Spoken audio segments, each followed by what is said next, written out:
for the audience, I will just repeat the questions. But Yeah. do you think like we can give the audience a chance that directly talk to Sebastian? I think it depends on the time because we will For the audience, also see like, yeah, like also in the end, how many people we have. If we have like 150 or whatever, or 200, it might be hard because everyone will try to talk at the same time. So that part I'm not sure. Han, since you're the host, I think you have the ability to mute everyone, and then you can unmute the one who wants to talk. Yeah, or that. Yeah. Yeah.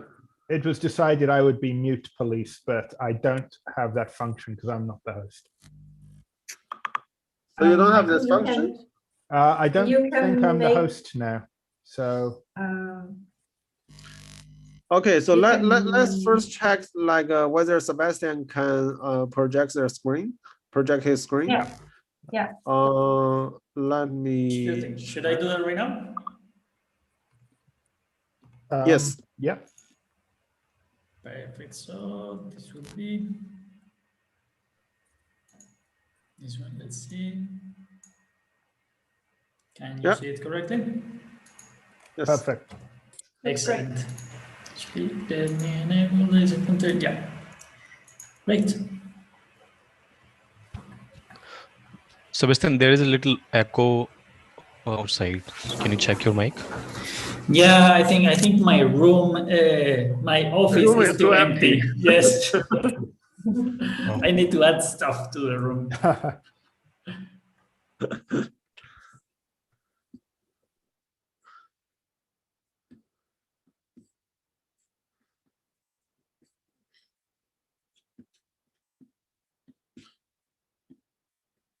And if I open the window, you're gonna listen all the Berlin's police and ambulances and everything, like Oh all the God, sirens me on the streets. too. So, yeah. They're everywhere today. Yeah. People are just really clumsy and hurting themselves in Germany.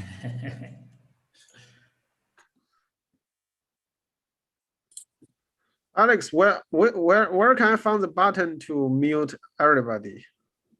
This, I think it's by the participants. There should be a little ... below them. There's an invite button. There's a ... button. If you click that, I think it should show the option to mute all. Ah, So I see. think Okay, I found maybe it. Han, you can make Alex the co-host. I think Yeah. you can have like several hosts, so Alex can help you to mute people whenever they forgot to. So I'm not sure if I just give Alex host. I think I lose the host, right? Can there be multiples? I lose the host. Okay, you can. Let's not introduce any more variables then. okay, let's So- just do it this way. Yeah.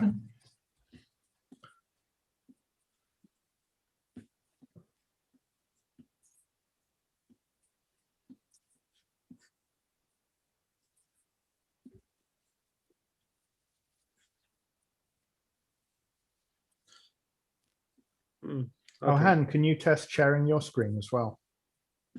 Yeah. Yeah, it looks fine. Yeah.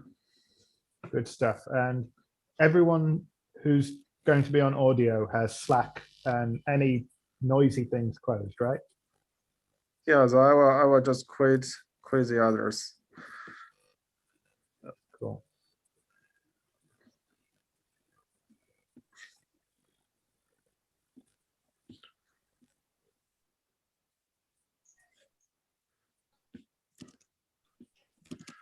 Okay, so I will put the screen. I will share the screen and then stay on this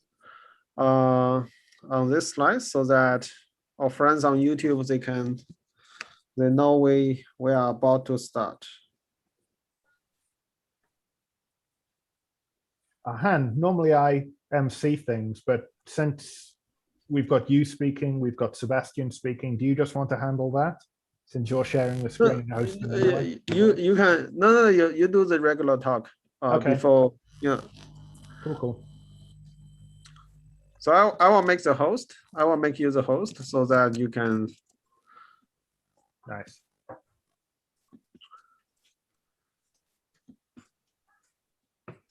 Oh, yes, now I can mute everybody. Wahahaha, power.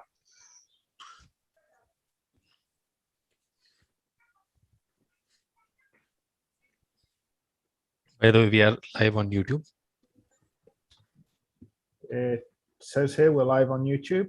Does someone want to? Yes, we are already live on Yes, YouTube. we are live. So, Yeah. so probably you can like there directly as well.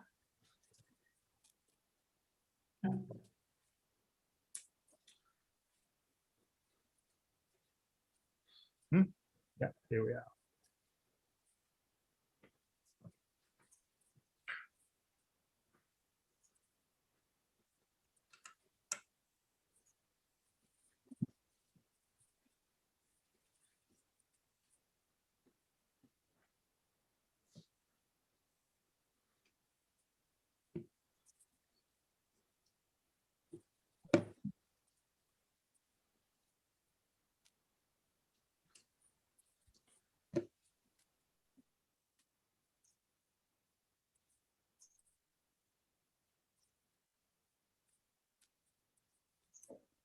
So since I'm kicking it off, Han, I'll share my screen first. Cool, I'll do that now. So everyone will be able to just see the splash image.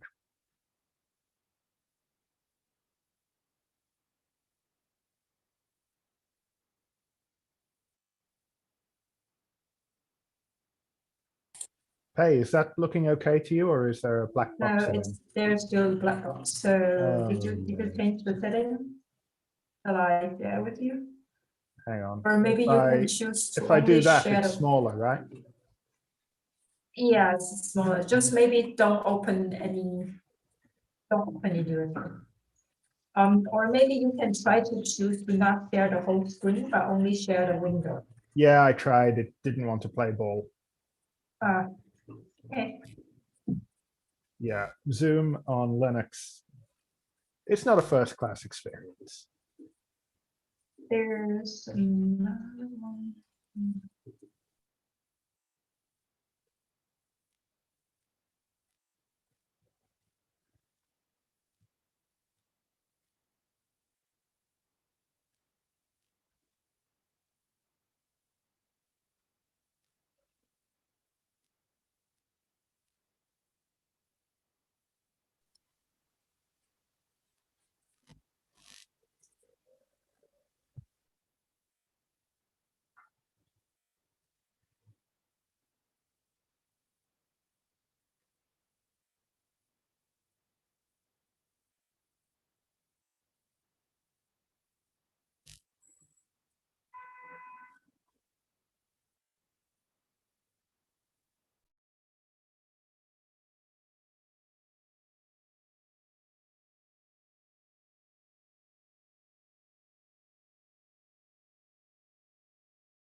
You have to minimize the participant one as well.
Alex, shall we start or?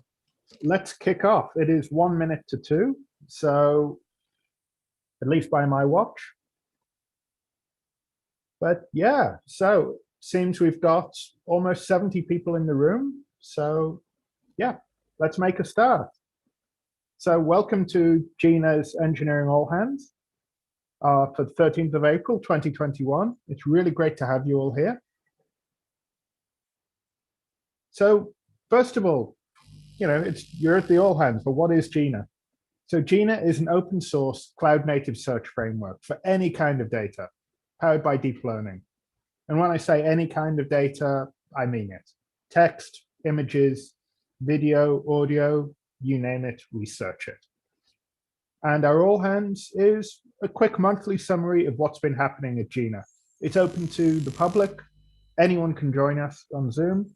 We talk about the goals we're striving towards. We do a bit of engineering show and tell, and we handle any technical or product or heck, any other kind of questions you might have. So today we are over the moon to be joined by Sebastián Ramírez from FastAPI. He's going to be talking about best practices for leveraging FastAPI in machine learning. So we urge you, if you're on GitHub, and come on, you're at the Engineering All Hands, of course you're on GitHub. So we'd love you to go over to FastAPI's repo, go over to Jina's Jina's GitHub repo, and give us both a star, because we love those things. So the Engineering All Hands, it's on the second Tuesday of every month, generally from 2 to 3:30 p.m. CET, so Central European time. Sometimes a bit more, sometimes a bit less. We're flexible. And it's right here on Zoom. Or if you're watching this from YouTube, it's also streamed right there on YouTube where you are. So a few recent updates from the Jina side. So we recently released version 1.1 late last month. And something we're really happy about, we were nominated, well, we got on the list for CB Insights AI 100. So the 100 most interesting AI startups. Coming up soon, in a couple of days, one of our engineers, Rituja, is going to talk about Jina at Stanford's machine learning seminar series. And as always, we are hiring. We're looking for amazing talent, AI engineers, back-end folks, front-end folks. Check the link, get in touch. So today's agenda, we have a talk by our very special guest star, Sebastian. So tips about FastAPI and Typer. And then a panel covering the open source lifestyle. That's between Sebastian and Han. And then a bunch of Q&A. And our team will be posting a link to the Q&A website. So you can go there, you can post your question, you can upvote other questions, completely anonymous. So please don't be naughty, I guess. And yeah, without further ado, let's kick it off. I'll stop sharing my screen and we'll hand over to the next person.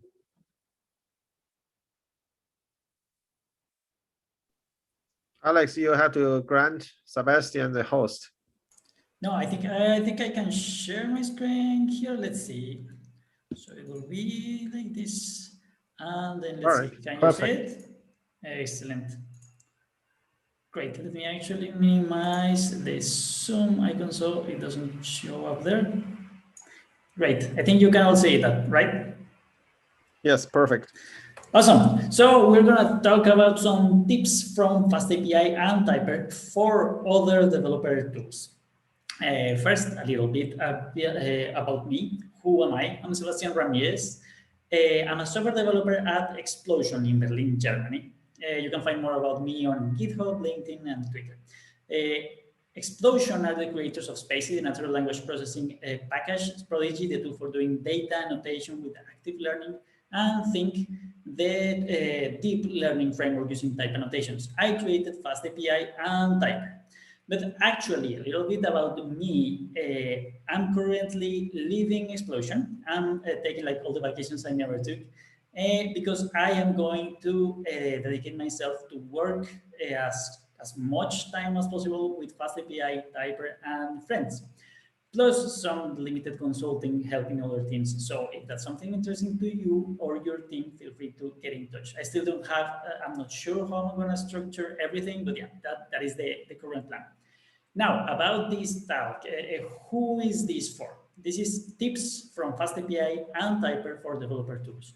The target of this talk is for people building open source projects, but also people building tools for developers. So services, infrastructure, databases, and anything that is a tool that will be used from code. So those are the target of the tips that I'm gonna give you. Why would you want to hear tips about FastAPI and Typer? So FastAPI, if you don't know, it's a web API framework in Python. It has around 29,000 GitHub stars. It has been growing around 1,000 GitHub stars per month. So people have been liking it, which is great. A bunch of companies are using it, and the performance you get is in the top rank for Python frameworks. So that's quite nice. And Typer is a similar framework for building command line applications. And it has around 5,000 GitHub stars. It's used by a bunch of companies.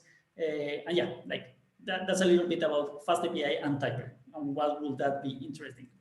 Now, this is what we are going to see in this talk. First, I don't know if you all know about FastAPI. I know that everyone at Jina, but maybe we have a bunch of other people from other places. So first, I'm going to show you a little bit about how it will be to migrate from some other imaginary framework to FastAPI.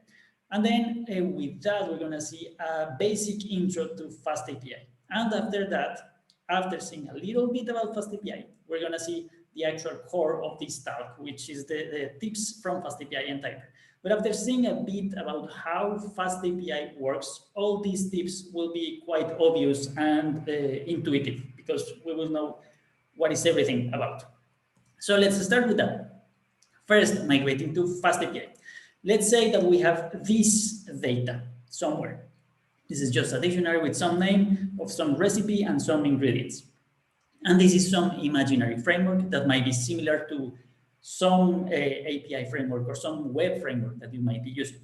So here we're saying we're creating some application, and then we're saying that we have this root that has this path, and then we're saying that we have this HTTP method, which is a get, and then in some way we are getting the request that we're using, and then from the request we are doing a bunch of things here to extract information from the request. Then this is the actual code of your application. This is the actual important part of your application. And then at some other point, we return some response to the client. Now let's actually focus on the place where we are extracting data. So this is just this section. First, we are from the request, we are checking the path parameters to extract this name. So this will work like a dictionary or something similar. So then we get the name from that, and we have the name here. And then we try to extract from the query parameters something that will be a quantity. So this will be a query parameter that this works as a dictionary, and the client might have not sent the query parameter, so this will be actually none. If it's none, it's fine, because we want to have the quantity optional. But if none exists, we then have to check that quantity exists, and then we have to try to convert this quantity to an integer. But maybe the client sends something that is not a valid integer, so then we have to check if it's actually convertible to an integer, and if not, then we have to show the client an error saying like, hey, you didn't pass an integer for this quantity. So all this code here is just doing data extraction and data validation. But the actual important part of your application is this part, which is what is relevant to your specific application. Now let's see. If we try to use the editor tools, for example, autocompletion, to get the name, this name is the same name that we are extracting here that comes from the same path here. This is a path parameter. Because the editor doesn't know what is the type of this name. The editor doesn't know if this is a dictionary, a string, an integer. The editor cannot give us autocompletion. So we don't get suggestions. So we don't have completion nor type checks. But it's fine. We're totally fine with autocompletion. We have been working like that for years. So yeah, we can deal with that. But now we can migrate from this imaginary framework to FastAPI. So this is the version in the framework that we were using. And now this is the version in FastAPI. So this is how we do it. we, instead of passing a methods with a bunch of HTTP methods to use, we just say app.get, and this is how we tell FastAPI, hey, this is a get operation. This is a get HTTP operation. Then we pass the path here, and then we tell FastAPI via the function parameters, these function parameters here, we tell FastAPI what is the data that we want to extract from the request. So we tell it that the name is a string, and FastAPI will know that this name is the same name in the path and will extract the name from the path. And we tell FastAPI, hey, we also want to get a quantity that will be an integer, but it's optional. Optional means that it will be none. And by default, it's none. So FastAPI will see this and will realize that this is an optional parameter, and because this is not part of the path, then FastAPI will extract this quantity from the query. Notice that this optional, we are using it from typing. So this is a standard Python type annotations. This is the standard syntax in Python to tell that this quantity will be an integer or none. But then FastAPI is going to use that information to extract the information from the request, and then we can just return the result. So that's all we have to do. And FastAPI will make sure that quantity is an actual integer or none. So all these logic that we have here, FastAPI is going to do that for us. We just have to declare the type annotations in the parameters of the function. And now, because we are using standard type annotations, suddenly the editor can give us auto-completion like this one. This is the previous example. This is all the code, and here's where we were trying to get auto-completion, and this is the example with FastAPI. So we get auto-completion for everything, which is quite nice with auto-completion and type checks. Now, let's actually check another possible example. Again, this is the imaginary framework. So this is an example that you could see, for example, in a getting started tutorial of that framework. This could be quite simple. So yeah, we get the request, then from the request, we extract JSON, and this will be some data, and the data will be some dictionary because it's a JSON object or the equivalent of a Python dictionary. And then from that dictionary, we get the name, and then we get the ingredients because we are just receiving some recipe, and then we just do something with this name and these ingredients. Here we are saving it somewhere. This doesn't matter that much what we are doing with this, but this is how we extract the data. So that looks simple enough and looks quite fine. But then this is a very simple example. If we want to use this in production, we will have to include a bit of extra logic here to validate all this data that we are receiving. So from this, that is the original example in the imaginary framework, we will have to add all this extra logic to validate the data. For example, we have to try to get the data from the JSON, and the data might not be valid JSON. So we have to check that the JSON is not valid. If JSON is not valid, then we have to show the client an error saying like, hey, there's a problem here. Then we have to try to extract the name. The name might be another type, so we have to check the name is actually a string. If not, then show another error. Then we try to extract the ingredients, and then we have to check if ingredients is none, because maybe the client didn't send ingredients, and we want to accept that the client doesn't send ingredients. We want to make ingredients optional. So if ingredients is none, then we just say that ingredients is a list, so the rest of the code works. But if ingredients is not a list, for example, if ingredients was a dictionary or the equivalent of a JSON object, then we have to show the client another error. And then for each one of the ingredients in this list, we have to check that each ingredient is a string. And by this point, we are tired of writing so much validation code that we are not even saying like which ingredient is invalid. We're just saying like, hey, something is invalid. And finally, we can write our code. So from the basic example to something that is a bit more production ready, there's a lot of extra code that we have to add. I'll scale it quickly. Now let's migrate this logic to how it will work with FastAPI. So FastAPI is based on Pydantic, and Pydantic is used to do all the data validation and data extraction. And Pydantic is based on the standard Python type annotations. So let's say that what we are extracting here is a food item. So we are creating this class food, and this class food will have a name, which is a string. This is again standard type annotations. And the ingredients is a list of strings. That by default is just an empty list. This list, we are importing it from typing, and this is the standard way in Python to declare something to be a list of strings. And then in our function, now this is a post request. So this is a post HTTP operation in the path food. Now in our function, we declare a parameter that is called food. So this is a food parameter inside the function. And we are saying that food will be an instance of this class food here. So this is also the standard way in Python to say that this parameter or this variable will be an instance of this class food. And then we can use this instance inside our code like this, just as we would use an instance of any class. FastAPI will make sure that all this data is validated before the rest of our code is executed. So by the time our code here is executed, FastAPI already makes sure that the data is valid. In fact, you might have seen or not that despite all the huge effort here to validate this data, there's still a possible error. We are extracting the data here, and then we are assuming that the data that we extracted from JSON is a dictionary. But what if we receive a list? Then this will explode because a list doesn't have a get method. And despite all the checks we try to make here, we will still have a possible error, and the server will still possibly explode in this line. But in the case of FastAPI, FastAPI will make sure to validate all that for us. So the more FastAPI code you write, the less API code you write, and you can focus on the application code, on your business logic, on the thing that matters to you. Now, that is like the basics of migrating FastAPI from some other tool to FastAPI. Now that we saw how is that a bit different, then let's check a little bit about the basics of FastAPI. So this is more or less the same application. We are just declaring a class food, and then we are using the food here, and we are saying that this is a post HTTP operation, and that we have this path food.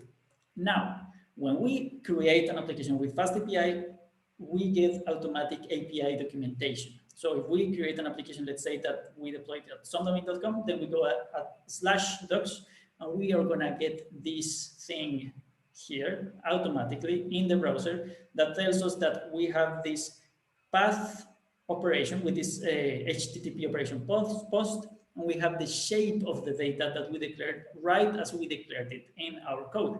And this, we don't have to do anything special for this to work. This works by default automatically. So if we update the code, we update the paths, we update the data shapes, everything is updated automatically.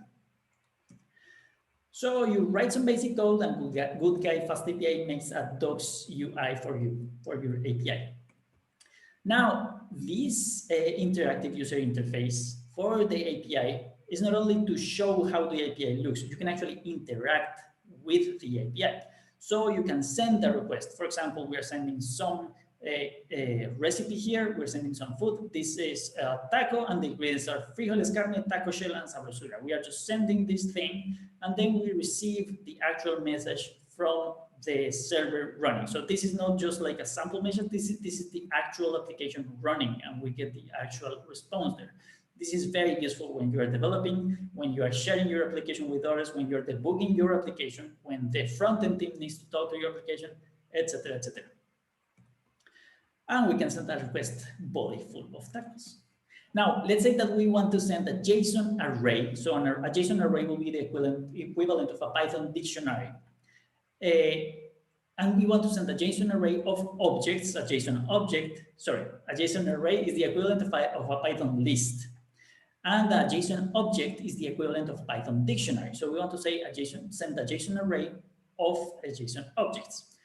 We just use, again, the standard Python type annotations, and we declare that now we're going to receive orders, which is a list of instances of the class food.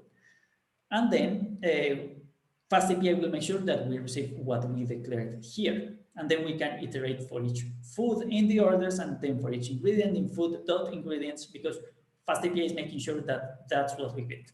And if we go to the docs, we are going to see that the docs know that now we have a list or a JSON array can see that the brackets here of JSON objects or Python dictionaries of the shape that we declared. So if we want to have JSON and we want to have it inside of JSON, we can have like any arbitrarily complex, deeply nested data structures, and we just declare them with standard Python type annotations. FastAPI does the rest for us with Pydantic. And because this is all based on type annotations, we get auto-completion for everything. So in this ingredient, the editor is being able to know that the ingredient is a string. How does it knows that? It's because ingredient comes from here, and we declare that we are receiving orders, which is a list of food items. So orders, we can iterate for each food in orders, and the editor is going to know that each food item will be an instance of food. So it will be an instance of this class. And then for each one of these food items, we're going to have a food.ingredients that is declared here. And then for each one of those ingredients, we declare that those ingredients is a list of string. So each ingredient is going to be a string. And the editor can understand all that information because we are using standard type annotations. So we get auto-completion everywhere in our code, even for our own custom data shapes, not only for the things related to FastAPI, but also for your specific data. And we also get type checks. So the editor is going to be able to know that an ingredient is a string. So an ingredient cannot be summed with an integer because you can sum a string and an integer. And we can see the error exactly where it is right in the editor without having to run the code to be able to see that there was a problem in our code. So this can save you a lot of bugs. So then your editor is gonna be able to use the type hints to protect you and me from a bunch of bugs. Of course, there's a lot of bugs that can still be created, but the editor can help you prevent a lot of those bugs.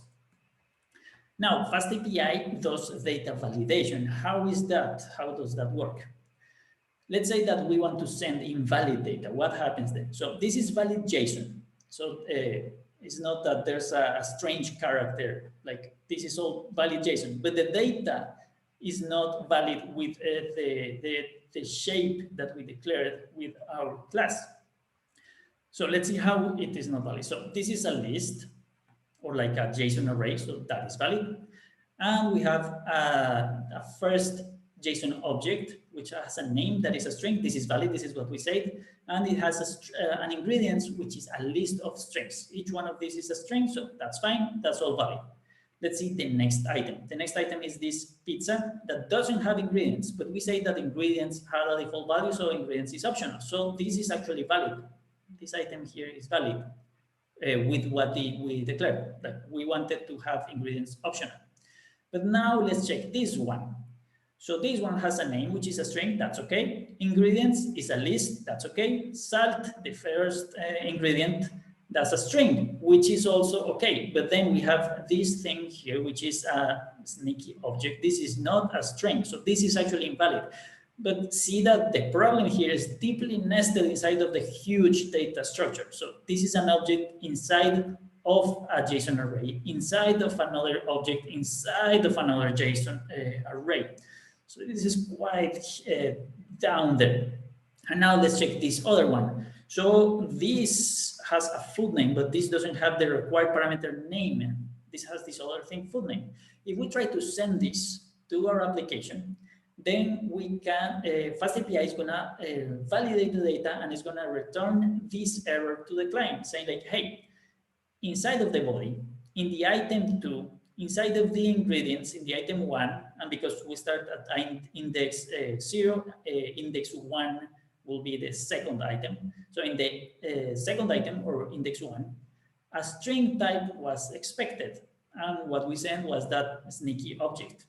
And we also get the next error that says that, again, in the body, the next item at index 3, the name was a field required. This is done by FastAPI even before the code of our function is executed. So we get all this data validation done and keeping us safe and keeping our code safe and done automatically. And it's not only preventing the code from working, from being executed with invalid data, it's also telling the client exactly where in the payload the data is invalid. So without valid data, the FastAPI is gonna prevent and protect us and our code from working with invalid data. But when we send valid data, everything will work happily and without problems. And this is all based on standard Python type annotations. Now, something else we can do with these type annotations. We can create, for example, a class user in that we are going to receive this user. And we want to receive the user with the username and the password. Let's say that this is creating a new user. And then we just receive this user here. We are declaring it here. And we are just returning the same object. So we are getting this object and we're just returning it right away. But we can create a class here where we are saying what is the shape of the data that we want to return. So see that we have the username, email, full name, but we don't have the password. So we don't want to return the password. We want to make sure that we filter out the password. We can use this technique to filter data out and to make sure that we are only returning the data that we should be returning. And this can prevent and protect our APIs. And if we try that out, if we try to send some request here, which is the same content, including the password, even though the code is returning the same object, FastAPI will use that class that we created, that pedantic model, to filter out the information so that we don't get that password as we wanted. So we get also data filtering with those same type annotations. And this is all based on standards. FastAPI application is all based on standards. It's based on OpenAPI, which is to declare how APIs, JSON APIs work. And OpenAPI is based on JSON schema, which is another standard, and also on OAuth 2, which is another standard for doing authentication and authorization. And because this is all based on standards, that's why we can have automatic API docs. These API docs, these things, are provided by Swagger UI. And Swagger UI reads the standard and provides this user interface. So by being used in standards, you can get all the interoperability very easily. And you get an application that is based on standards for free. Now, a little bit about performance with FastAPI. This is a benchmark run by Tech Empower, which is a third party that runs benchmarks with a lot of frameworks and languages and things. Here we are filtering only for Python and Golang, the compiled programming language. And you can see that the blue ones are Python and the green ones are Go. And of course, there are some frameworks that are faster than Python because that would be expected. Go is a compiled language. But you can see that FastAPI and a bunch of others here can have like even better performance and better concurrency than some of the Go frameworks. So that's quite nice because we can keep on Python with all the productivity of Python and still have a huge performance. Which one of these is exactly the faster is not necessarily that relevant. You can see that there's like some random error here. For example, Uvicorn, that is here in theory below FastAPI, is actually the server that is running all of this. So Uvicorn will be faster than any of these because it's just a server, it's not a framework. But you can see that there's some random error here. So the point is that you get on the ballpark of some of the best performance that you can get for Python, but you also get data validation, serialization, documentation, all that stuff for free. And if you see here, we have been able to handle 15,000 something requests per second. So that's quite nice, which means that it's over 9,000 requests per second. Why FastAPI? Why does FastAPI have this performance and this concurrency? FastAPI is based on top of Starlet, which is a web toolkit or micro framework that uses the ASCII spec. This is the specification in terms of Python, let's say. Then Uvicorn is the server that runs applications, and Uvicorn implements this specification. Uvicorn underneath uses Uvelope, which is a drop-in replacement for async I/O with very high performance. All these frameworks, all these Python tools that have high performance in terms of concurrency are built with UVLOOP. So UVLOOP is the thing that gives performance to all these things. And UVLOOP is built with Python, which is a sort of compiled Python tool. So this stack of tools that power FastAPI is what gives FastAPI all the performance in terms of concurrency in the website. And on the data validation, serialization, documentation side, FastAPI is built on top of Pydantic, which does all that stuff. And Pydantic is also built with Python. So Pydantic has good performance and all these features thanks to all the tools that power it underneath. Now, let's actually look at the tips from FastAPI and Typer. Up to this point, we have seen like all the basic ideas from FastAPI and like a very quick tour around FastAPI. Now we can see the main part of this.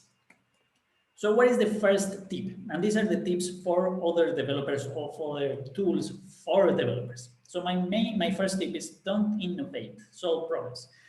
And you can probably have seen that there's a lot of focus on innovation and disrupting a market and things like that. And I think that is not the right approach. I think innovation and disruption and those things are side effects of solving a problem. And solving a problem is the most important thing.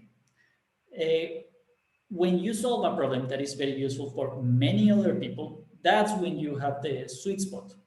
But how do you know if the problem that you're solving is actually important for many people, first? And second, how do you know that your solution is actually useful for the people? That's a very tricky question, and that's very difficult to figure out and to know exactly when you are making a solution that is actually useful for others. But an easy way to make a solution that has a high chance of being useful is to solve your own problem. If you can solve your own problem in a way that is useful for you, there's a higher chance that this solution will be useful for others. So you can just solve your own problems. And that's actually what I did with FastAPI and Typer. I was just solving my own problems, and in the end, they ended up being useful for many other people too. Now, the next tip is, before building a project, become a power user and find and use existing tools. It sounds possibly more entertaining to go and build a new tool and build something from scratch and create a new project. But in many cases, there are already a lot of tools that solve that problem already. And maybe they do it maybe in a better way, or maybe they handle a lot of the corner cases that you might not have thought of yet. And I try to use a lot of different tools and frameworks and plugins to get like all the features from FastAPI.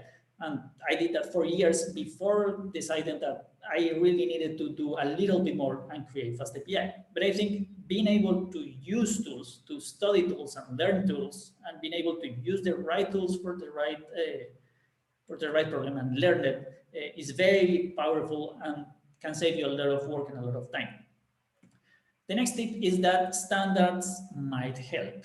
And reading standards is super boring, but they can help a lot, and then you can get interoperability for free. For example, FastAPI is based on OpenAPI, as we just saw, and OpenAPI is based on JSON schema, and that integrates with OAuth 2. And there's a bunch of standards that that interact and that make things a lot easier. For example, you can, from a FastAPI application, because it is based on OpenAPI, then you can generate a client in almost any language possible, very easily and very simply. There are many tools to do that, like even tools that I don't even know, but because they all use the same standard, then you can get all that interoperability and all those benefits.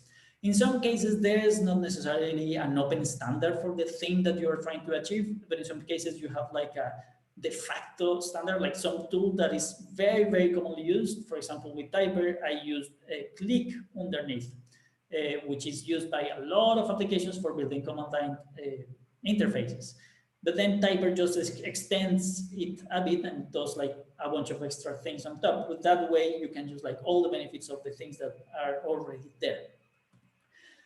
The next tip is to reduce, reuse, and recycle code. So other tools might have solved other corner cases and other problems, and you can just reuse them and include them and like extend them or build on top of them. And that's the magic of open source, that you can reuse and you can improve. For example, with FastAPI, I really liked how Pydantic, when I was creating, or actually when I was designing FastAPI, I really liked how Pydantic worked, and I liked that Pydantic used standard type annotations. But Pydantic didn't have support for JSON schema. So instead of going and creating a copy of Pydantic and trying to make something parallel to Pydantic, I contributed a bunch of PRs and implemented JSON schema and a bunch of other small things. And then I was able to use Pydantic inside of FastAPI. And now with that, Pydantic has had a lot of extra features and improvements over the time, and FastAPI benefits from those without even having to do like any additional effort, just because it's using these tools that are already there and contributing to them. And the same with Starlet.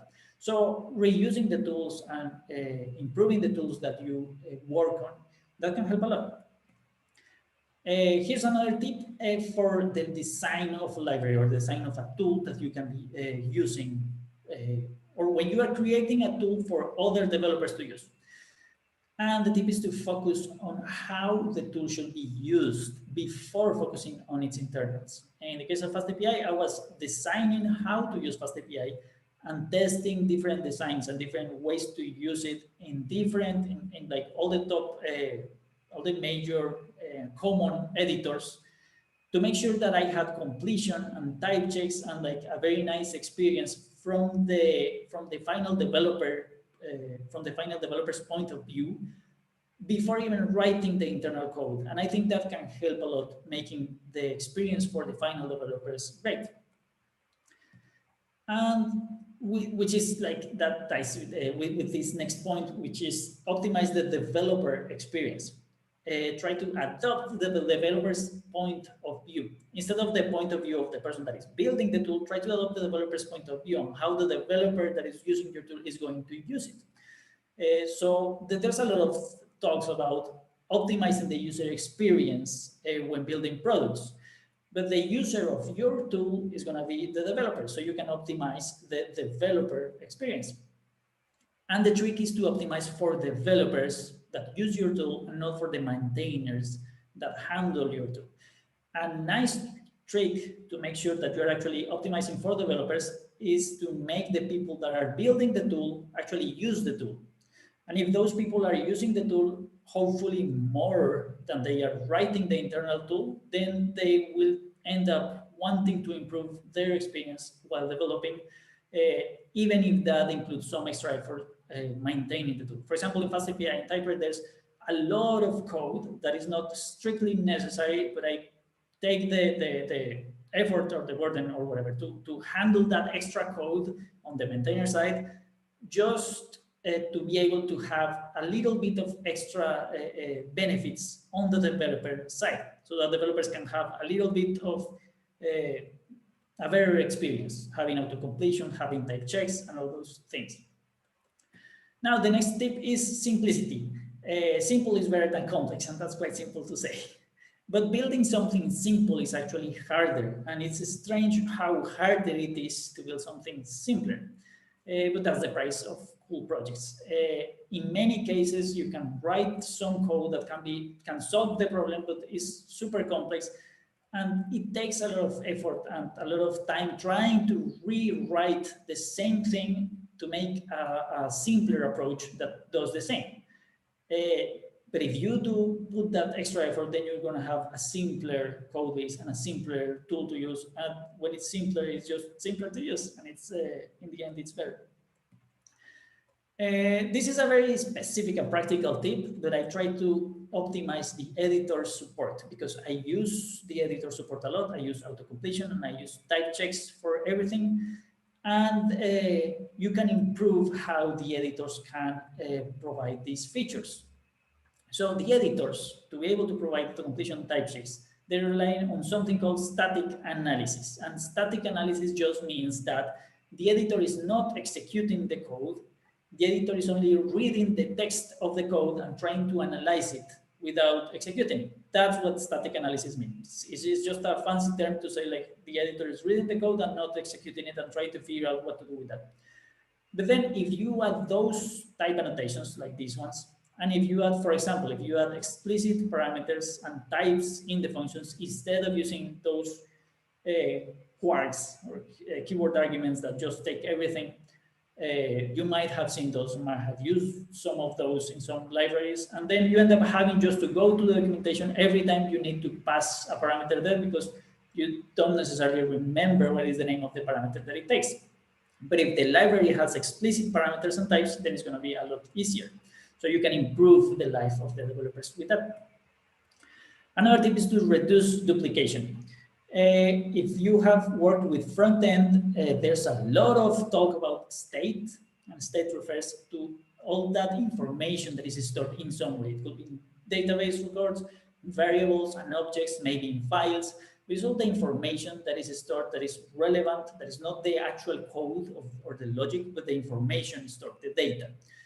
And there's a lot of tricks and a lot of things done to reduce the duplication, that state. That's why you have in databases, you have indexes and you have like a single record for every thing instead of having duplication all over the place, which makes it more difficult to handle. Then you try to have a single record for many things. Or if you have duplication, then you have to have a lot of synchronization to make sure that it's well handled. The same happens in code.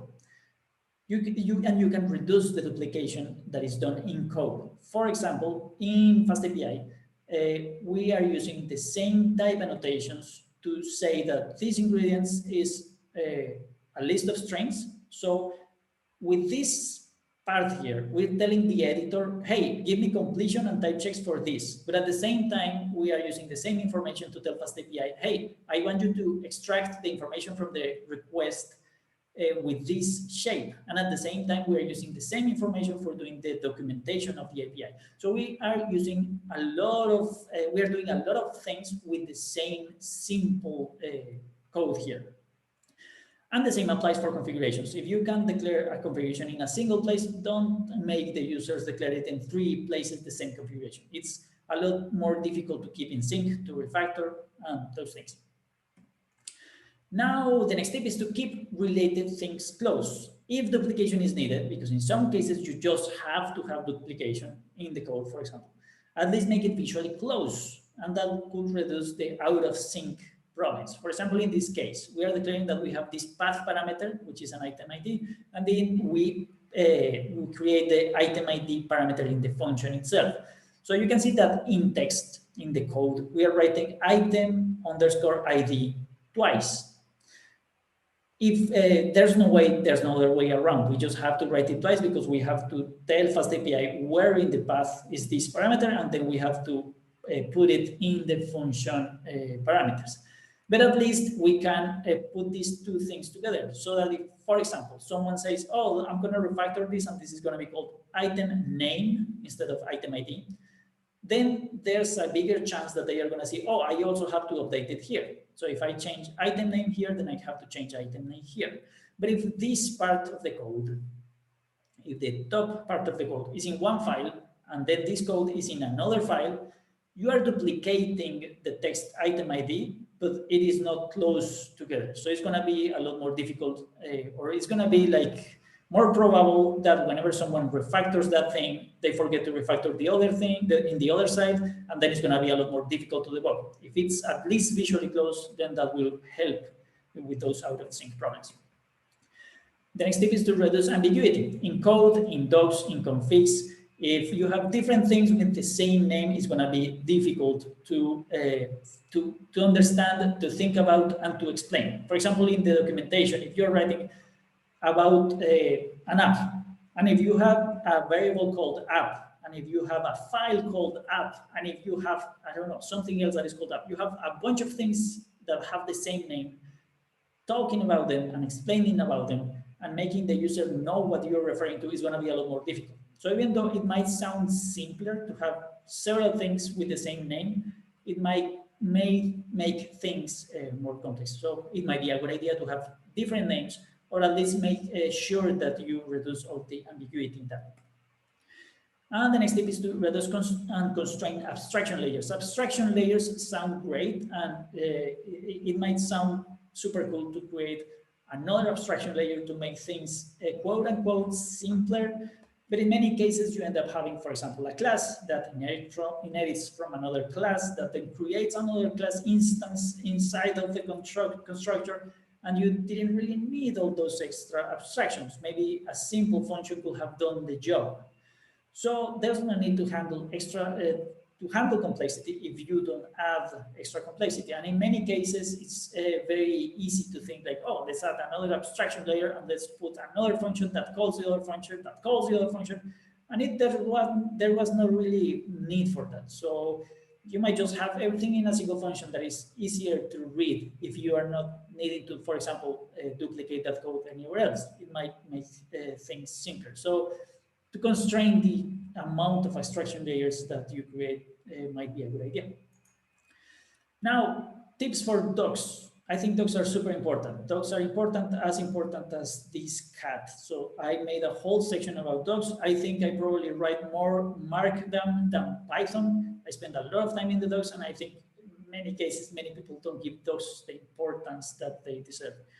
So the first tip is where to start. Don't start from your point of view, from the point of view of the developer or the researcher or the person that is creating it. Start from the point of view of a newbie, of someone that is new to the tool. What would a newbie want to do? And then explain what needs to be, whatever needs to be explained before that first step that the newbie wants to do. And that will probably put some concepts that you have to explain, then explain those. But explain just the necessary to explain whatever the newbie wants to achieve, and then grow from that.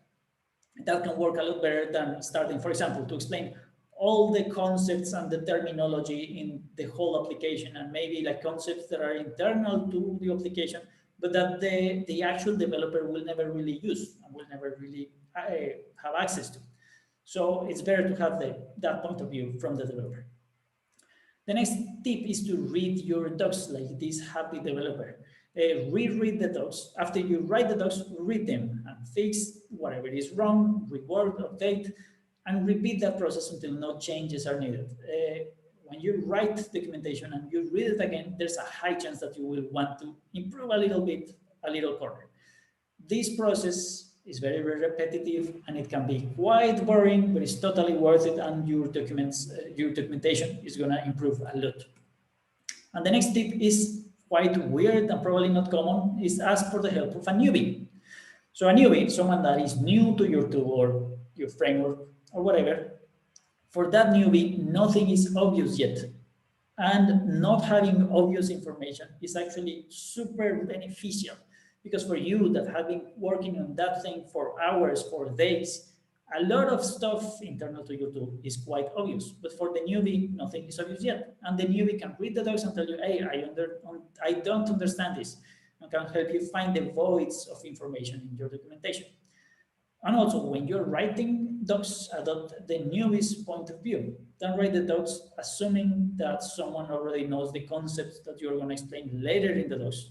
You can write the docs assuming that someone just doesn't know anything about your tool, and that will make the docs a lot better. And you can also refactor the docs. There's a lot of refactoring in the internal code of applications, but the docs can also get a lot of refactoring too. You can restructure the documentation and simplify the documentation. It can take a lot more work to make it simpler. So you can write a lot of documentation, but then you can simplify it a lot and still give the same information. And that will be a lot better because the users will have the same information in less time and in less effort. It might be counterintuitive, but like the worst case is to not have any documentation. Then the next is to have some documentation. Then it's a lot better to have a lot of documentation. But then even better than that is to not have a lot of documentation, but to have explain everything that is necessary in not that much content. So if you can explain the same concept in one entire page, but you can explain the same concept in a single paragraph in a way that is simple and understandable, that might be better. And you can also use format and graphics to convey information. And this can help a lot to use style, graphics, emojis, and a lot of visual cues can help give concepts, convey the concepts a lot better than a lot of text. So if you just write a diagram that shows like the components and how they are connected together, that might help a lot more than a lot of text.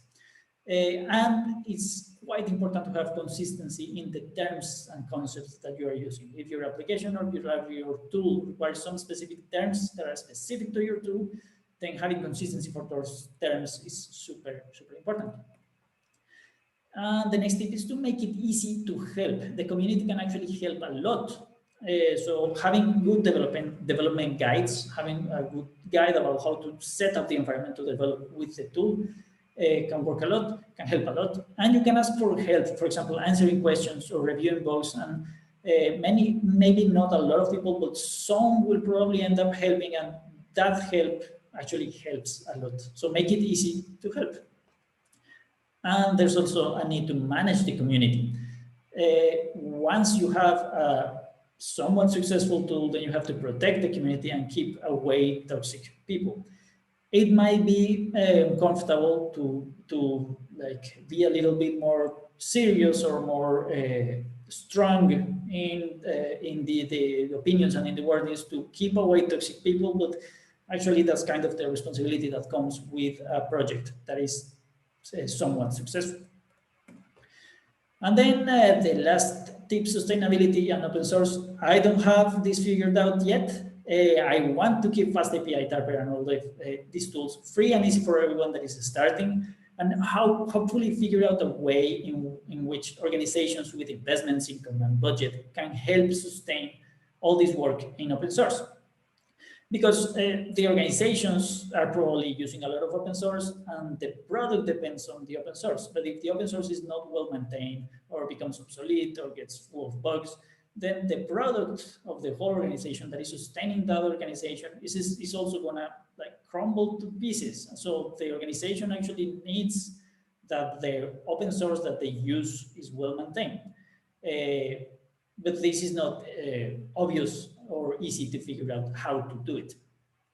Something that you as a developer can do is to ask about the open source policies in the company you work for. For example, how much working time do you get to work on open source projects? Or what are the open source projects from the company and how can you help with those open source projects? Or you can also ask what are the sponsorships or the licenses that the company pays for open source companies, or what is the company willing to pay for. And I think I have the theory that a key link that is broken is that you as a developer are probably happy with the open source, and you are probably okay if the organization helped support the open source tools that you're using. And the developers will be happy if they receive more support, because this sustainability thing in open source is actually quite difficult and complex for many, many people. And then the organization already has a budget. They already have to spend money on servers, backups, chat systems, even tools to monitor bugs. Then some of that budget will also be used to make sure that the open source tools that they are using are well maintained. But then it's probably, what I think is the broken link, is that it's not obvious or not simple for the open source developers to justify the expense for the companies. So whoever is in charge of this budget, we need to figure out a way to show them something that they can justify giving money to. If you have any information of this, maybe you can ask the manager, you can ask the people in finances, I don't really know. What will be something that could justify those expenses in open source? That will help me and many other open source developers a lot. And that's what I have for you. Thank you very much. You can find more about FastAPI here. You can find more about Typer here, and you can find me on GitHub, LinkedIn, and Twitter. Yeah, that's what I have for you. Awesome. Thank you, Sebastian. And we are going to take a few questions from our lovely studio audience sitting at home. Awesome. So this is just the first question session. So if I don't ask your question right now, fear not, it may be asked later. So the first one that's on everybody's mind, how do you maintain that magnificent mustache? Oh, that's a lot of effort every morning. No, it's just hair gel. Oh, what a letdown. We were hoping for something much fancier. Yeah, Oh, me well. too. So question 2, a little more technical than hair care related. So what's the best way to unit test the endpoints of a FastAPI app? So FastAPI, and actually thanks to Starlet, has very useful tools to do testing in a very simple way. It's also in the documentation. You can go to the documentation and check it. Like it's very simple and very easy to use. There are examples with PyTest, which is what you should be using. I hope you're using that.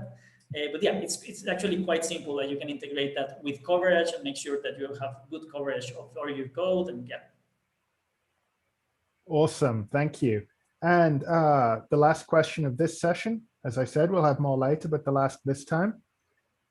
So FastAPI already has really solid functionality and a huge user base, but you're still at version 0.63. Why haven't you released version 1.0 yet? And what other features do you think would make FastAPI suitable for a 1.0 release? So I have been holding with 1.0. There's something fun with that, and is that people sometimes think that pre 1.0 means that it's not production ready, and that is not the case here. Where it's not still 1.0 because I want to be able to refactor some things and include some additional features and improvements. And I want to wait and make sure that the tools that FastAPI is based on, for example, Starlet, also reach 1 point something to make sure that the API is a bit more fixed, let's say. But in either case, you can already use FastAPI in production, and there's a lot of there's actually a guide on how to use the versions and how to use the pins and how to what things to pin and what not, and how to do the upgrades for FastAPI, so that you can use this 0.something version without a problem and still get benefits from all the new features that will come. Awesome, thanks very much. And I'm sure I speak for a lot of people here when I say I can't wait for 1.0. Me too. Great. Okay, so next up, we've got the panel discussion on open source lifestyle between our CEO, Hans Xiao, and Sebastian. So yeah, let's hand over to that. Excellent.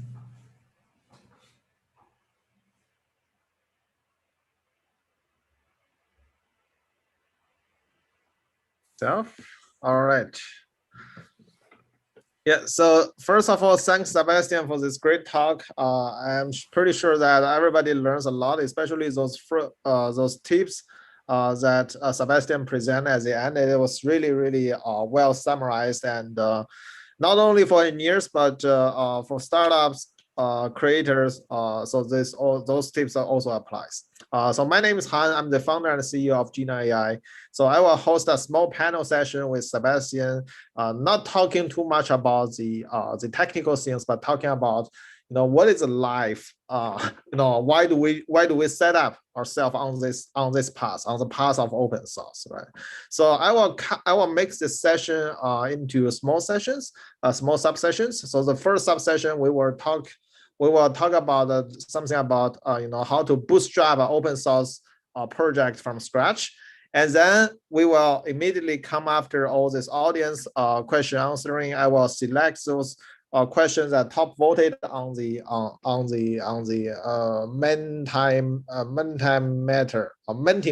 Mentimeter, right? And so then the next session will be about the sustainability on open source, and finally some wrap up. All right. All right. So the first question. So by the way, so if you haven't found the link, so you can find out in the Zoom chat. You go to this link and ask the question there. Right. All right. So now comes the first this question. Right. So as a conversation starter, we did some homework, right, before talking to Sebastian. What's the homework we did? So we look at the history, the dark history of the web. And then we found out this very interesting Reddit post where Sebastian posted his first FastAPI announcement, right? So there is a new framework introducing FastAPI, right? He posted it on Reddit. So nowadays we see that this like 2 years ago, like, and right now you can see there is some upvote, like 300, sometimes 300 something upvote. But if you go deeper, if you go to the thread, follow the thread, you see that the initial feedback was kind of mixed, right? It's not like entirely like the day that everybody go for FastAPI. There's a lot of arguments saying, yeah, why bother? Why not Django or Flask, right? So the first question I want to ask Sebastian is, what is your feeling? What was your feeling after you read that comments, and what drives you moving forward? Right. That's I guess a difficult question, but yeah, I don't know. Like, so I think those negative comments are like when it's like very critical feedback, it actually takes a huge toll. It's like very draining, and like it takes a lot of energy out when you are like developing one of these things. And it's very sad, but I think in many cases those negative comments like have a heavier weight than the positive comments, and that doesn't make sense. But like, yeah, right now what I'm doing, like I have been doing, is that I had the developer survey for FastAPI, the first developer survey recently, and when I'm a bit like feeling in a bad mood with those with that feedback, I go and check the survey and check some of the answers, because there's a lot of appreciation and like nice comments, and like people saying like, hey, this has been useful, and like, okay, maybe it's worth the effort. But yeah, that's something that it's quite difficult to handle, and I think maybe people probably don't realize how much it can hurt when like some of those demanding or entitled or very critical comments come. But yeah, I guess like that's one of the things that we have to deal with. Yeah, but what drives you, like when you first, there is also like a community question from our audience. So what drives you to build the FastAPI? Like what was the day looks like for you before FastAPI? So before FastAPI, I was actually like there's a lot of that in the documentations in the section about alternatives and inspiration. I used a lot of frameworks and tools, and I was trying to achieve something similar to FastAPI, and I learned a lot from those tools. But I wanted to have a little bit of a better experience and a little bit of extra features, and I wanted to solve the problems that I had been solving in many products that I was building in the previous startups where I was working with the teams that I was working. And I was solving the same problems over and over again for the developers that I was managing. And I wanted to make it a lot easier to do all that. So that's what I wanted to achieve. And that was like my main objective, to make the experience of those developers and myself developing a lot better. And that's what I was optimizing. I think that was the initial motivation for me to build all that. Right now, there's a lot of motivation I get from all the nice things that I see people are building, and that people tell me that FastAPI is helping them create a lot of products and a lot of different things that I didn't even imagine before. And that's amazing. That helps a lot. And I think that gives a lot of the energy to continue on. Yeah.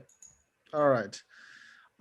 So I mean, so if time rewinds back to the first day that you built FastAPI, that I mean, so right now if we see it from today, FastAPI is already successful enough. But if time rewinds back, right, and then you time travel back to before, so what would you say to your old self?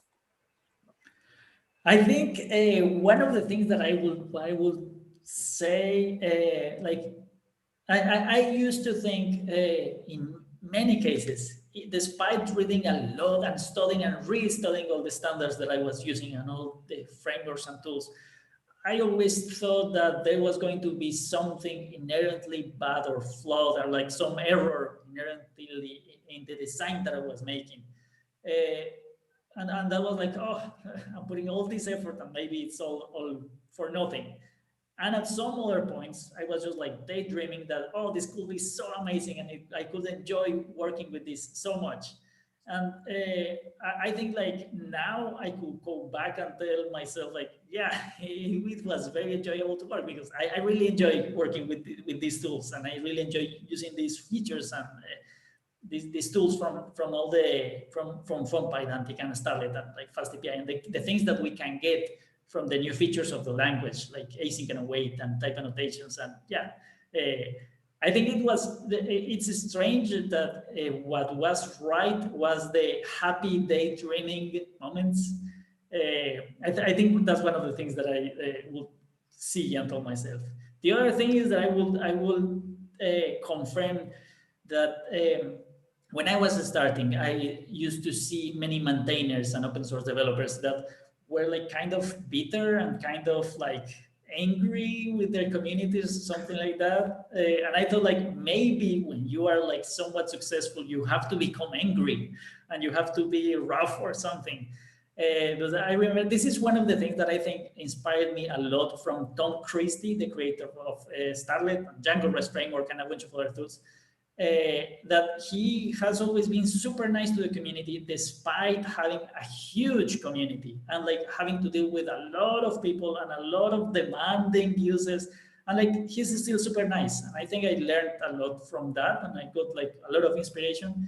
And if I went back in time, I would tell myself like, hey, yes, that works. Like it's fine to be nice and the community will work and like the community can grow very healthy, and then the same community can help make it nice and help others. And I think that's amazing. Cool. Very nice answer. Yeah. So the last question of this session is still about bootstrapping, right? So I mean, I know that FastAPI is basically bootstrapped from nothing, right? So it builds from scratch, and it didn't fundraise, right? So, and as you just you just build it from scratch, right? But do you think like funding in this special context or in the for FastAPI will help you in the early stage? If so, like where do you want to spend money on? Yeah, I think that funding is crucial. Like specifically if handling like, I don't know, VCs or not, that's something that I'm not sure about, like how to do all that process. But I think having a way to sustain all the work and having a way to make it worth it for whoever is developing a tool is super important. I think that there's a lot of ideas about, for example, a lot of people talk about the boost factor, and like that if something if you boost hit some of the developers, what will happen to that project? And they give a lot of importance to that. And I think that's not the right approach, because you can see like the biggest technology companies have these huge cemeteries of projects that were abandoned. Like they have thousands of developers and still a lot of the projects were just abandoned. And I think that what is important is not like that boost factor, but what is most important is that building the project, maintaining the project, and creating it is still giving some value to whoever is doing that work. If it's a company, if the company is being able to sell and to charge licenses, then the company will continue to work on that project. If it's like, I don't know, a huge corporation, if they are using the project internally, then the project is useful for them, so they are going to continue to develop that project. I think having some way of having funding is crucial to make the whole thing work. In some cases, it's just some people that are just giving voluntary work and they are just doing it for the fun of it. But then like you have to make sure that it's always fun and that there's nothing that ends up being more fun for them to work on. So I think having a way to make it sustainable is very, very important. I see. Great. All right, so now comes to the attendees session on the question answering. So we have, there is a one question about the type annotation things, which is, so the FastAPI relies on a lot of things on the type annotations, as you said, right? And also the type checking. But type annotation is not something, let's say, well accepted in Python until just recently, where we have this after 3.6, where everybody moved to the add some type hint to the code. But it's by history, it's not something that well accepted. And also Python is not a static typing language, right? So do you think that the FastAPI, the success of FastAPI is a symbol that Python should embrace strong typing? So I think, well, that types are not well accepted. I will debate that. I think some people that are very used to not using types don't like types. And for example, people that don't use a lot of the features of the editors, for example, they don't use something to tell them when they have type checks, when they have errors related to the types, for example, trying to sum a string with an integer, or that don't use autocompletion, or that don't use some of those features, or maybe people that is using the same code base for their whole life, and they are not using new tools or new libraries or new databases. They are just using the same thing over and over again. They already know the code that they are writing by memory. They don't need autocompletion, and they don't need these additional features. But for everyone else, and for all us mortals, it's actually quite useful to have those additional features from the editors. Whenever you get autocompletion in the editor, that's thanks to the type annotations. And whenever you get type checks in the editor, that's thanks to the type annotations. Writing those type annotations is what gives you those features. So that alone, for me, is already enough to add type annotations and to embrace them.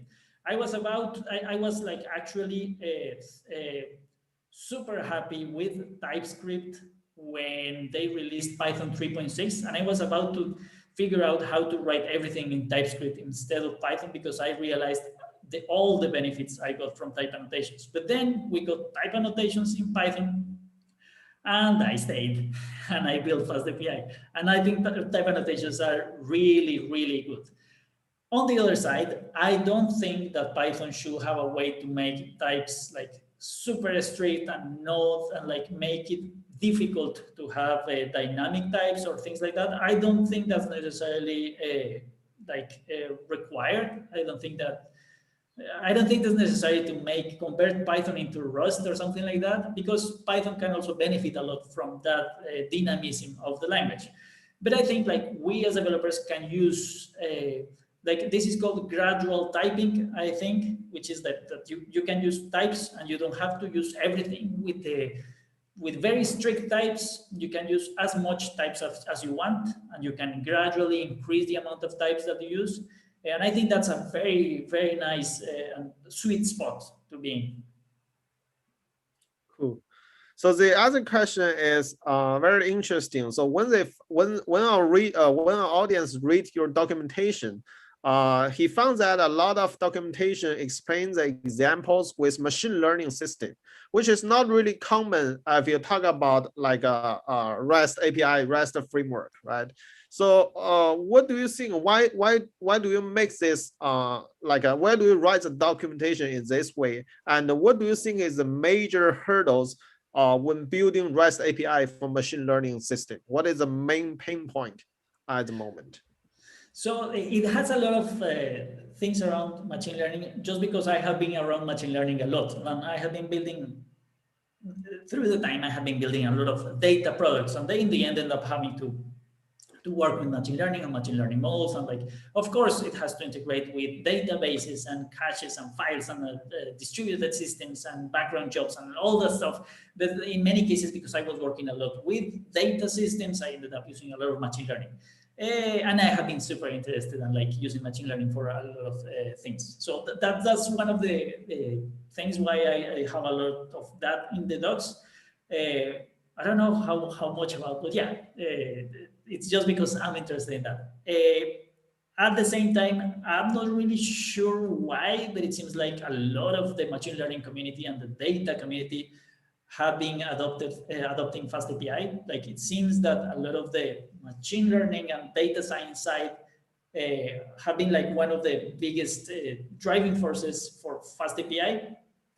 Maybe it's just because some of the people around machine learning started adopting FastAPI. For example, Ines and Matt from Explosion, and like many others. So I guess that's probably why. The other reason I think might be why is that FastAPI is very oriented to APIs, to building web APIs. And when you are building a machine learning model and when you need to deploy it to production in some way, the first thing that you might think of, and probably the main thing that you will be able to share it with front-end teams, with other teams, with other services, is through a web API. So I think it's a very, very good match. I think it's a simple tool to use, and I think it's a simple way to it's a very low friction tool to add to a machine learning stack. Nevertheless, there's a lot of people doing a lot of things with FastAPI, including rendering HTML in the backend with the same Jinja templates that they use for Flask, or even Chameleon, or like all the standard applications that people build with other frameworks. But yeah, I think that's why a lot of people have been adopting that. Some of the main struggles that people deal with machine learning are very specific to machine learning, and it's like machine learning models take a lot of memory. In many cases, if you have a huge model, a deep learning model with a lot of parameters, that will take a lot of memory. And if you try to run several processes, several workers of your API, each worker will take, and they will consume all the memory. So handling that memory is in some cases tricky. And also loading the models when the application is starting, in some cases can also be slow. So then that's one of the things, that's some of the things that in some cases can be like cumbersome if you are using a special case. But in most of the cases with FastAPI, and like with many other frameworks, but especially with FastAPI, you can simply load the model and import the Python module in your FastAPI application, and there's nothing else to do. Like, there's no need for any type of integration or for something custom or sophisticated. Like in many cases, you can just import the module, import the file, and use it. And in most of the cases, that's all that is needed. I see. Yeah. All right. So now comes to the growth session. Right. So we talk about so right now we see there are like almost 30,000 stars for FastAPI on GitHub. So my first question is, and also this is a question from the community. How did you spread the word about FastAPI? Did you just use your own mouse and then put it on Reddit, on LinkedIn, and on Hacker News, or is there some other special way? And the second question is, with such fast speed growth, how do you still gear the project? So I actually don't know. I don't have an obvious answer to that. When I created it, the first thing is that when I created it, it was after a lot of trying other tools and a lot of trying to solve the problem without using FastAPI. I was restraining myself from building another framework for years. So when I ended up deciding, like, yeah, let's build this thing with these ideas I have that are probably going to be useful for me and maybe for others, that's when I already like had I was sure that there was nothing else that was doing what I wanted. I think that's one of the key things, that there was no other tool that was similar or like similar enough, or that had like all the features that I wanted. The other thing is, like, I just shared it on like Reddit and Hacker News and like a couple of forums where from some of the other tools that I was trying before, but not much more than that. I think the biggest chunk of growth has been coming from just people that have liked FastAPI and have suggested it to their friends.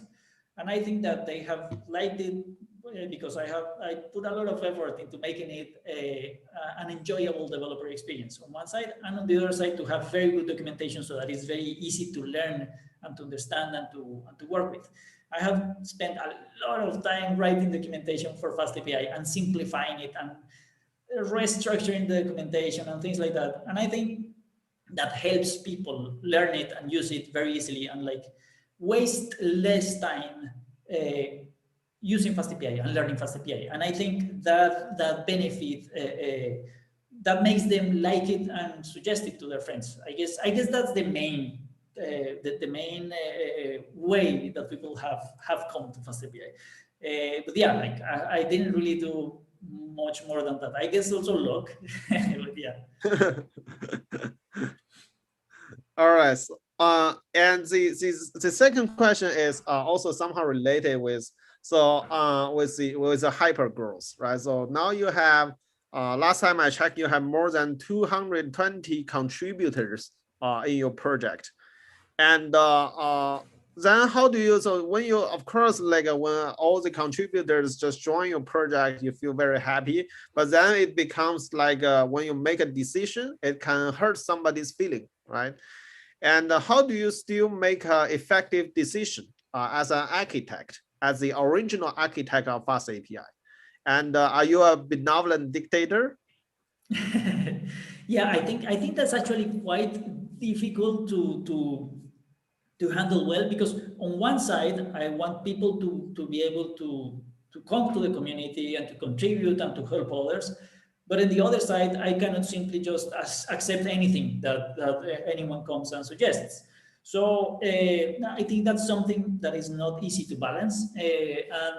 Like I have a lot of contributors, but like if you check the code and the commits, like I actually wrote most of it.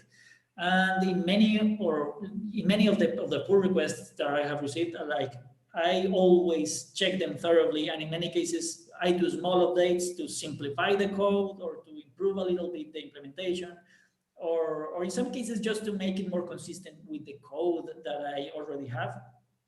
And in many cases I just say like, I'm sorry, but I just can't accept it because this is like out of the scope of the code. But like in most of the cases, or like probably in all the cases, like people take it very, very well, and like people have been very friendly around FastAPI, and I try to be friendly and to like, because I know they put a lot of effort into contributing. But I think the most important thing is to give value to the people and to the project. Now, when I'm checking, for example, when I'm checking a pull request or when I'm implementing a feature, what I do is that I just study a lot, and I study the implementation, and I try to simplify it, and I study the tools that are needed, or like, for example, the internals of Python that are needed for that specific feature, or the standards, and I reread them again and again and again to try to understand how does it apply to the thing that I'm trying to solve. And that's how I deal with all those decisions, I think. That takes a lot of time, and that's also why I want to spend much more time in this project, because it just takes a lot of time. I'm a benevolent dictator, yeah, more or less. I kind of am right now. And the thing is that the project and the tools and the way it has evolved has worked quite well up to now with this scheme. So I want just to keep it. I want to keep it at least for now, because I think I have a lot of additional ideas and features and things that I want to do. So yeah, for now, I'm just gonna keep it like that. I see. All right. So let's now combine with one of the more concrete questions here.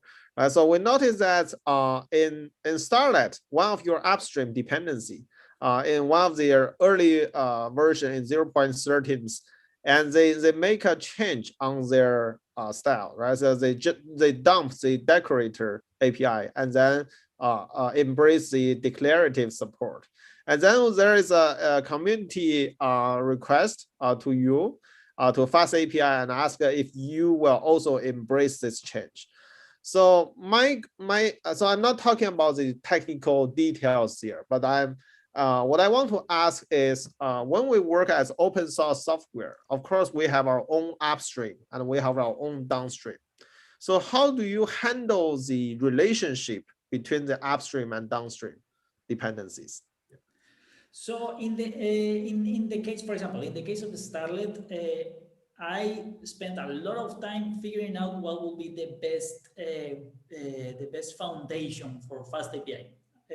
And that's when I chose the Starlet. There were a lot of alternatives, and I chose the Starlet because it was made by Tom Christie, which is the nicest guy in the Python community, and he's been helping a lot with many of the components and the stack in the Python async web environment. He's now building HTTPX, which is like the next generation HTTP client, with async support, but also non-async support. And he has a lot of great ideas, and he's working on making the best tools for the community and the best baselines.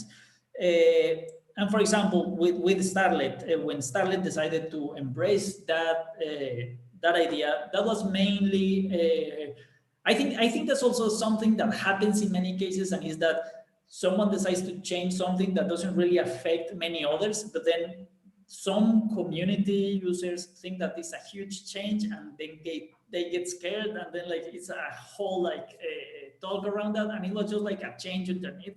It's like when Kubernetes decided that they were not using Docker anymore internally, and people went crazy like, oh no, it's no longer Docker, but they just changed to containerd, which is the thing that runs underneath Docker. So it's just the same thing, but it's just they are not installing the whole component in each computer. There were a lot of articles of people talking about that. Oh, how is it going to change? And no, it's just the same thing. It just kept being the same thing. And in the case of Starlet, the change didn't really affect FastAPI, and they asked like, hey, will you update all the design to keep in line with the upstream? And what I did is that I spent a lot of time checking what were the differences and how will it affect FastAPI, and how will it affect the design of FastAPI if I decided to go that way. And like following some of the tips that specifically keeping things consistent, like keeping things related things close, I decided to go the other way. So Starlet recommends one way, FastAPI recommends the other way. But actually, if you check all those conversations, Tom Christie, the creator of Starlet, and we both agree that Starlet should go that way and FastAPI should go this way, because it makes more sense for each project, but it actually doesn't affect each other. For example, Tom Christie is a great person to have like and to talk with and to consider like these designs, and he's very aware of the community. So interacting with people that care about the other projects and care about like the community and how to build these things, I think that's quite important because it prevents like having like, I don't know, more problems down the line or like anything like that. But yeah, I think that's what matters, like making sure that you do the best for the community and like using tools that also have that mindset. I see. Great. And so next question from my side is, so today, as I said, FastAPI is a very, very successful project. So from your point of view, what is the biggest challenges right at the moment? The biggest challenges, so actually, I have a bunch of additional features that I want to build for FastAPI, and I have a bunch of additional projects that will be like related projects, and I want to build that will complement FastAPI. And not necessarily integrated with FastAPI, but that will complement it. For example, an admin user interface, or a new layer to connect with databases more easily, and things like that. And I think that will improve a lot, plus a bunch of features that I want to add to FastAPI. I think those things are not necessarily difficult, but like the most challenging thing is to figure out, for me right now, is to figure out what is the best way to dedicate more time to it, because I have a lot of stuff to do, and like it always requires so much time. And I think that's the most difficult thing the most difficult resource to get like time while keeping the thing sustainable. So balancing that, I think that's something that is not solved yet. But yeah, I think that's probably like the best challenge, which is actually not a challenge for FastAPI itself, but yeah, like the challenge for how am I gonna figure out all the features for FastAPI, which is already looking like quite nicely, but yeah, like I still have to decide how to arrange everything. Okay, so there is one immediate question from our community is GraphQL already on the roadmap? If yes, what is the priority there? So the thing with GraphQL is that GraphQL doesn't really depend that much on the API component. In GraphQL, the only thing that you need is a post endpoint and a single post endpoint. So GraphQL actually depends more on the GraphQL framework, and you can use Graphene for Python, or you can use Ariadne for Python as well, which has a similar style to Pydantic, and those will be great components to build all the GraphQL parts. And you can plug that into FastAPI directly. Like you don't have to do much more effort. But then, like at that point, the most of the work of the GraphQL API is actually done in this GraphQL specific framework. I see. There is another question from our community, but you are feel free to not comment on it. Is that what is your comment on the future relevance or the possible future of Flask? Flask will stay there with us forever, and like FastAPI has learned a lot from Flask. Like in fact, before FastAPI, I was using Flask with a bunch of plugins that did like the closest thing possible to FastAPI. And there are many applications already deployed to Flask.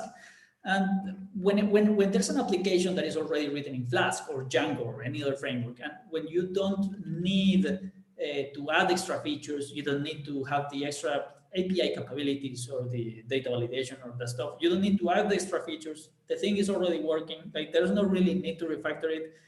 There's no need to change to FastAPI. Like the thing is already there. So I think all those applications are still gonna be there and are still gonna help a lot of use cases. I think FastAPI had learned a lot from all this effort that was done before that. And like I'm just grateful for all the work that was done before me, so that I could use that and learn from that and build something from that. Another question from our community is that so when we see the speed benchmark of FastAPI, so we of course see that FastAPI is among one of the fastest Python library in the world, right? But we also see that before FastAPI, there's those are a bunch of Go libraries. So from your point of view, like Go versus Python, which one is let's say the right tools for today's developers to when building REST web service? So if you have a massive workforce like Google, you have thousands of developers, then you can probably just go with Go, and like have the squeeze even the best, every little extra performance you can get, and you can still have a lot of people working on that. But if your team is smaller, then you might benefit from the speed of development that you get from Python. In Python, you can develop very quickly and have something that is production ready very quickly and do a lot of work very easily. And for example, if you're doing anything related with data science, machine learning, deep learning, it's going to be a lot more difficult to do in other languages than in Python. So you can get all the benefit from the speed of development with Python, even independent of FastAPI. Like using Python in general can help a lot, because Python can cover a lot of the use cases. And especially nowadays with machine learning, deep learning, and data analysis, that's quite dominated by Python. So that's a safe bet on that side. On the other side, there are not many companies that need more than 15,000 requests per second. Like, it's very difficult to have 15,000 users exactly in the same second for the application. So Python can give you like a very long way before you need to change to something else. So I think that's a good rule of thumb. But if you are needing something that is like that requires some extreme performance and something like that, then you can probably just switch to Go or to Rust, or like if you're in extreme case, just go to C, or I don't know. But yeah, for many cases, the production boost that you get from Python is worth it. All right, cool. So now it comes to the last session. It's just a two quick questions. The first question is, I see you already gave a lot of tips on the framework building and so on. So what if I just ask you to give one sentence, one suggestion to our future open source software enthusiasts or developers? What would that be? There's a lot of ways to help. Like, you can go and check the ways to help in FastAPI, and there's a lot of ways that are very easy. Like, don't even require money, or don't even require like very hardcore coding skills. For example, just helping others with their questions, that's what saves most of my time. And that can help me a lot, like a lot. And you can also check, like, how is the development setup for Jina? Go help Jina. Like, there's always a very thorough guide on how to help these open source frameworks, and you can always come and help. And help is always very welcome. I see. Great. So finally, as a wrap up, so use two words to fill the blank. Open source makes me something and something. I want to hear yours first. I would say makes me accomplishment, but meanwhile exhausted. That's a good one. That's a good one. I was gonna say that it makes me excited and hopeful, but I think I should add the exhausted too. All right, cool. So thanks, Sebastian, for this great panel session, and also for this great talk. I'm sure that everybody learns a lot from your talk. And if somebody missed any part of Sebastian Gray's talk, you can check our Jina YouTube channel and see the full recordings there. And we will also try to summarize a nice wrap up on Sebastian key points, especially on those best practice on engineering and framework designing and so on. So let's thank Sebastian again, and thanks a lot for joining us today. And this is really a great opportunities for everybody to learn from you. And we wish the best future for you and also for FastAPI and Typer. Awesome. Thank you very much. Thank you for the invitation. It was great to be here. All right. Alex, do you have any other things to add? So I will just share my screen with a few wrap-up slides. Yep. Give me 1 second.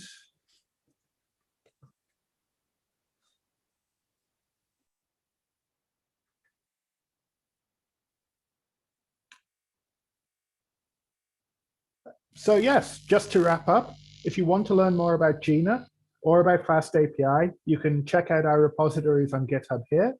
As I said earlier, we love those stars. So head over there, and if you feel like it, smack that star button.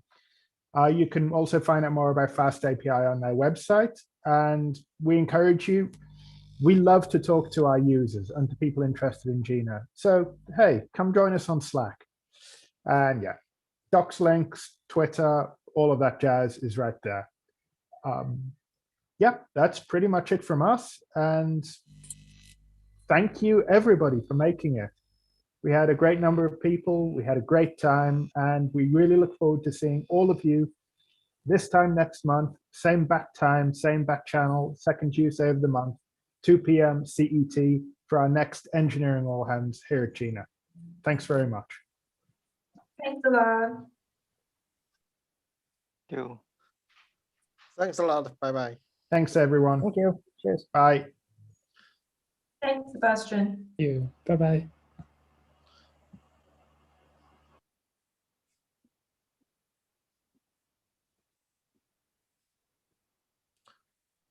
Hey, Alex, I think you need to End you meeting need for to all. Yeah. I need to reclaim the I need You to want me to reclaim just the end it host. for everyone? Oh, yeah, you've done that. Yeah, I reclaim the host and stop the recording. Okay. All right.